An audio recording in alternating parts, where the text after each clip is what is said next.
At the end of the day, this activity looks legitimate. Most of the Yeah. time, the packages that are being downloaded, it happens very frequently. It's coming from trusted sites. You wouldn't spend your day investigating every download from GitHub. You'd be investigating lots of false positives until it's not a false positive. Welcome to CISO Unscripted. I am Mitch Mayne from Unit 42. This is where we take real breaches, real compromises, and show you exactly how they work and why. Let's talk about supply chain. Supply chain used to mean code. Now it's SaaS integrations, vendor access, multiple dependency ecosystems, these entire trust networks that are built for speed, which is a huge advantage. But when something breaks upstream, it doesn't just hit one target, it hits everything downstream all at once. So to help us understand how these work and what the impact is, I am joined by Richard Emerson. Richard is the lead of our reactive intelligence team here at Unit 42. Richard, it's good to have you on. Good to be here. Thanks for having me. All right, so I began my spiel talking about how supply chain used to mean vulnerable code, but now that's not really what we're seeing anymore. What does it look like now?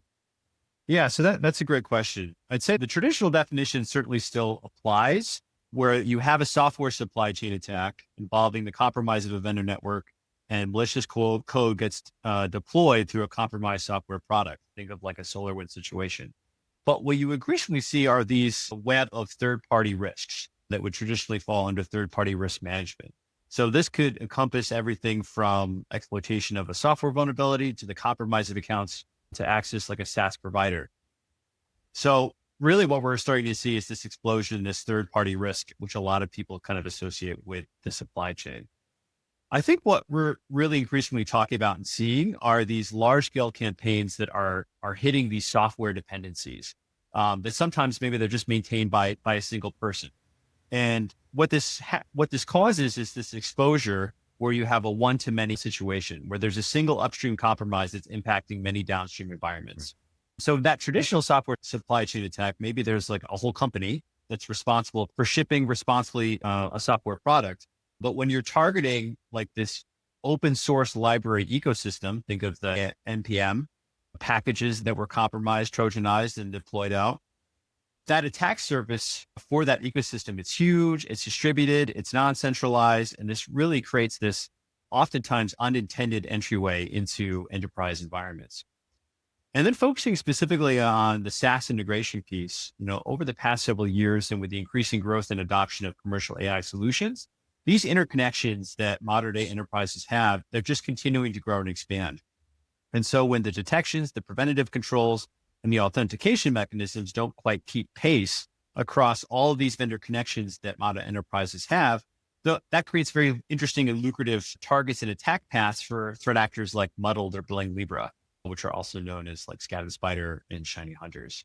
All of these attacks are taking advantage of that trusted relationship that exists, where they're blending into that trusted activity, whether it's via APIs or some kind of automation, and where there might not always be the best logging and detection capabilities in place to find that activity. Okay, so you touched on something that I wanted to go to next, interestingly enough, which was this trusted package compromise. So we're actually seeing cases where a trusted package is compromised. It injects code during install and then spreads throughout build pipelines. And this all happens before any sort of alert fires. What does that tell us about the attackers? What does it tell us about where they're focusing? I think attackers continue to focus on the areas where they're not going to be detected. And one area that they're finding some success with is these build time compromises. So you have something that's being compromised and built, and then maybe it's scanned afterwards, but it's not detected. In some instances, you're also seeing this happen very, very quickly, like within seconds. Or as what happened in the recent TNPCP campaign that was targeting to the Trippy packages, reportedly they infected 47 of those packages in under a minute. So there's very fast propagation as well. What we're also seeing them target is this transitive dependency risk. So there's a lot of vulnerabilities, some of them reported as CVE, some of them not, that are sitting in these libraries that are being used by applications and software that developers are downloading into these enterprise environments. And if you're not scanning and treating all of these packages and libraries as untrusted, you're opening yourself up to this transitive dependency risk. And then the last thing I'll touch on is the increasing adoption of SaaS and the shift to the cloud. We've seen this in our own IR cases where SaaS data is being involved in up to 20%, 23% of cases, which is up from 6% in 2022. So it's just a growing attack surface where attackers are able to take advantage of the lack of detections, and they seem to be enjoying lots of success with that vector. Yeah. So they're going to where they can hide the most effectively, it sounds like. Yeah. One of the things that came out in the IR report this year was this notion of how big the blast radius of disruption is when one of these vendors gets hit. We talk about this. I think the verbatim phrase that we use in the IR report is downstream disruption. So it's one issue and everybody at the receiving end is scrambling at once, trying to figure out what happened, why, are they compromised, what do they do next? So I kind of explained already the answer to the question that I want to ask you, but why is this such a strain on organization resources? I think as these enterprises increase their dependencies in different software vendors and stuff like that, it just comes back to a problem with the fundamentals of security, which is inventory.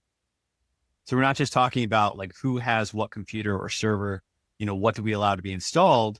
That's not a detailed enough visibility. We have to know about all of the integrations, the dependencies, where those tools are being used. And so for organizations, if they don't have that kind of inventory, they may be left scrambling and focusing on more traditional just IOC hunts. Did we see this particular CT server that's been identified or something like that, or these file-based artifacts on the host? So it's a lot easier if you're able to say, oh, right, we have these compromised packages and we can start our investigation on those particular systems versus starting even further down the chain.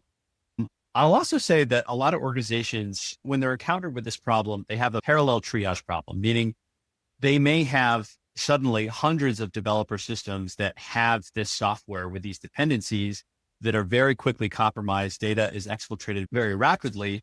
And now you have to try to identify all of these environments versus maybe a traditional compromise is much more sequential. There's fewer systems involved. So that's also a challenge, I think, for organizations as well, the scale that they have to deal with. And then at the end of the day, this activity looks legitimate. Most of the time, the packages that are being downloaded, it happens very frequently. It's coming from trusted sites. You wouldn't spend your day investigating every download from GitHub. You'd be investigating lots of false positives until it's not a false positive. So that's the challenge, is that a lot of it looks legitimate as it's coming across the wire. And sometimes you really can't tell that it's bad until it's actually hit your system. And by then it might be too late. So it sounds like we've got, a multifold problem, but there's two things that pop out to me. Number one is the challenge in visibility. And number two is the challenge in trust. So if we combine those two as sort of a macro level problem with supply chain, what does a stronger security model actually look like under that umbrella? It's really zero trust applied to the supply chain. So for third-party risk management, you want to make sure you're locking down the permissions for the apps that you have integrations with to make sure they have the least amount of permissions possible. You're monitoring the activity where you can, and then making sure that your own authentication mechanisms are not the vector for accessing these applications to get at the data that a third party might be hosting. So it could be locking down authentication based on geography, IP ranges, implementing MFA. We already talked about inventory. What are you connected to? What can it do? And then what is it doing? For software specifically, you really want to have an accurate software bill of materials, SBOM.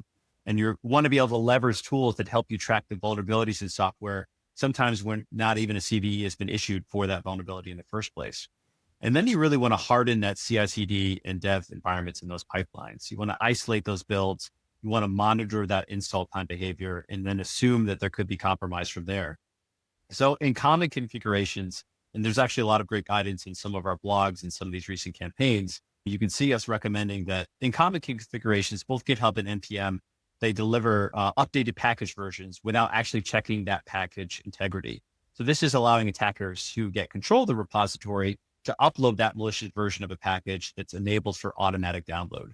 It's critical that you just cannot trust everything that you're downloading. And you have to have quite a bit more introspection for things that are coming through these automated pipelines and not just assume that it's safe. All right. So I like that untrusted by default kind of theory. Yes. Richard, there was so much more that we could talk about on these, but I do want to keep this brief. For those of you who are listening, Richard and I both did mention the incident response report, where this is actually one of our 4 major trends reshaping the threat landscape for 2026. So if you have not downloaded the report, please do so. We will make sure that there's a URL either up here or down here. I'm not sure where it's going to appear on the screen, but as you're watching, it'll be on there. Richard, I want to say thank you for being on today, and we appreciate your time. Yeah. Happy to be here. Thank you so much again.